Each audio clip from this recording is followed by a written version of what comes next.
We're going to start a new unit now, 11.3. Let's go ahead and title our notes the urinary system, which basically involves the production of urine down the kidneys. Today's word is actually brought to you by excretion. That's the word for today. And excretion here means that you're going to get rid of waste from your body. There's several ways that we get rid of waste. One of them would just be through the respiratory system. We breathe in oxygen and we get rid of it in the form of waste, carbon dioxide. That's one way. But of course, the way we're going to be concerned with is nitrogenous waste. That is, waste made of nitrogen. What do I mean by that? Well, all of the proteins that we use in our body are pretty much made of nitrogen. If you remember the amino acid, that's the core of it. So they're made of nitrogen. And when we use proteins and they degrade, they get oxidized and so forth, they turn into waste made of nitrogen, nitrogenous waste. And that actually is toxic to our bodies, so we have to get rid of it. And we get rid of it in the form of urine, which is what the kidneys do. The kidneys actually process blood, they filter it, they take out waste from it, and then they transform it into a form called urine, and they get rid of it. And we'll discover that the kidney is actually quite sophisticated. It has to, or it had to evolve into a way to get rid of that nitrogenous waste. And the method that it uses is water and salt. We'll talk about that in a little bit.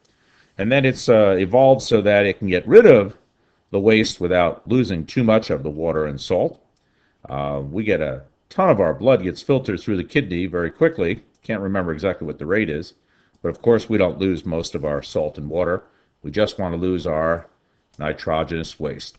So first of all, let's take a look at the urinary system, and then we'll talk a little bit about how the kidney works. So we'll draw a picture of this.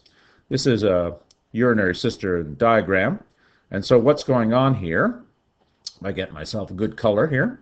So blood is going to come down here, right, from the body into the kidney, and it's going to get filtered there. So this is an artery coming down here. It's actually the renal artery. So this one here would be the renal artery. Renal in Latin means kidney. And it comes down there, gets filtered it, and most of the blood actually kind of goes in and then out right away. And you can see it's coming out here again through this blue vessel here. And that blue vessel, of course, would be the renal vein, right? So that's the vein over here, and this one would be the artery. Blood in, blood out. But some of it gets filtered by the kidney, right? So this is the kidney over here, right? And you can see we've got two of them, and surprisingly they're kidney-shaped. And they're actually in your lower back. So if you always have pain in your lower back, that could be an issue of a kidney problem. And what's going on is that the blood which does get filtered is actually then made into urine.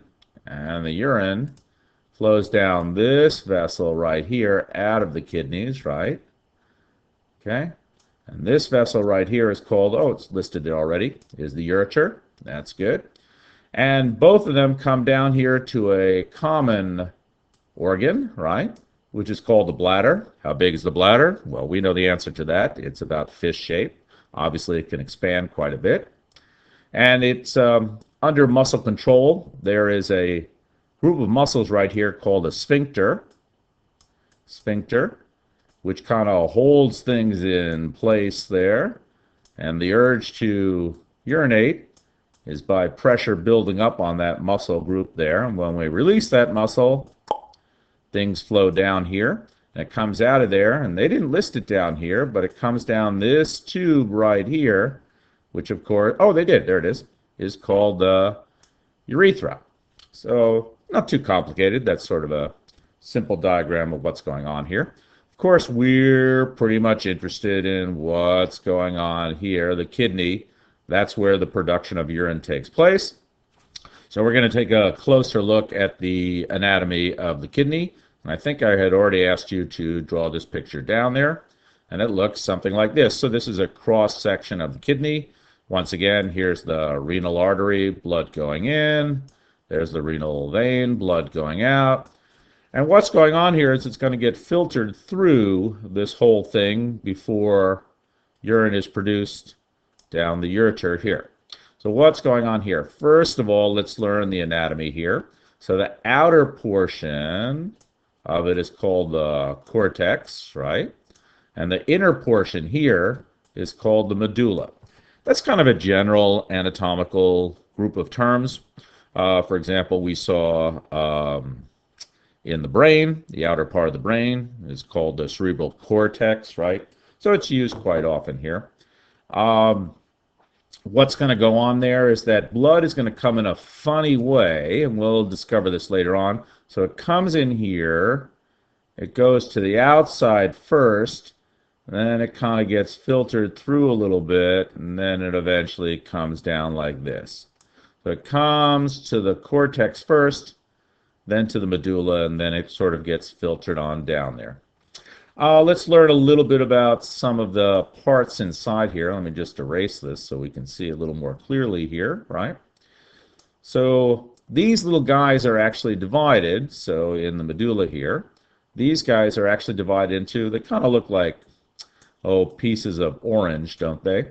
These guys are actually called pyramids, renal pyramids, right? And those are going to be filtering units, okay? And then everything sort of dumps in here together and gets grouped up right into this area here, which is called the pelvis, the renal pelvis.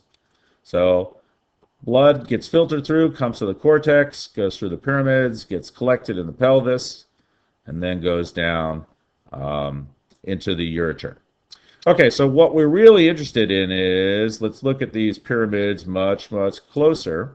What actually is going on there? Well, they're actually filled with a bunch of units called nephrons.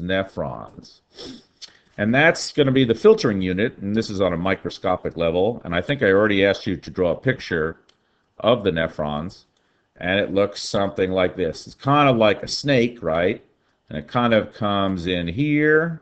So afferent arterial. Afferent means going to, and so arterial is a small artery, small blood vessel. So it's going to the kidney, comes in here, and then it wraps all the way around, comes up, wraps back here, and comes down.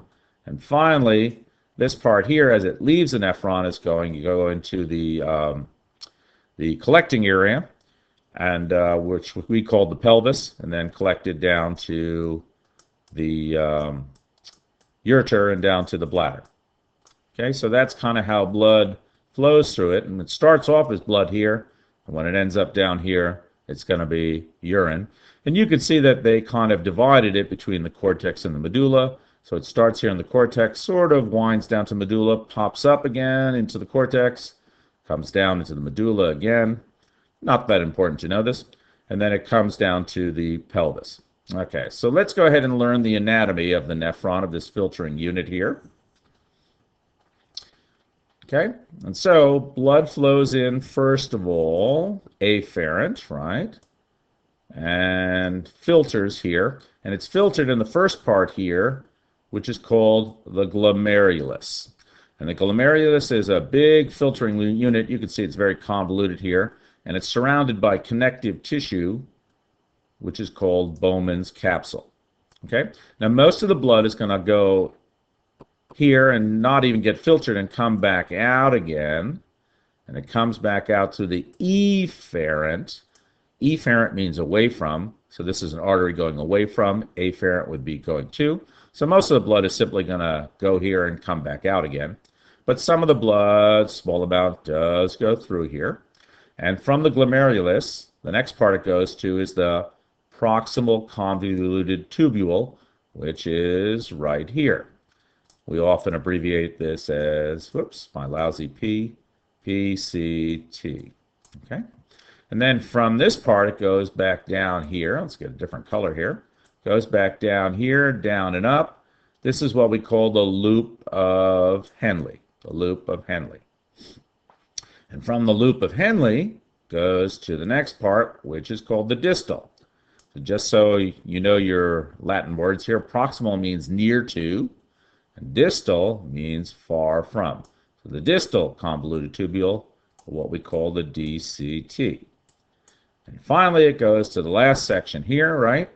The last section here is the collecting tubule. And you can see it's starting to get bigger as it approaches the collecting area, which will go into the ureter. So that's the structure of the nephron here. Now, this whole unit is going to filter blood and turn it into urine in order to get rid of nitrogenous waste. And it does that by 3 different processes. I think I may have been clever enough to just include them down at the bottom here. And the 3 processes, well, I'm not crazy about that. Let's just go ahead and write down the 3 processes over here so we know what they are. Let's get a much smaller font here. So the 3 processes that we're going to be involved will be filtration,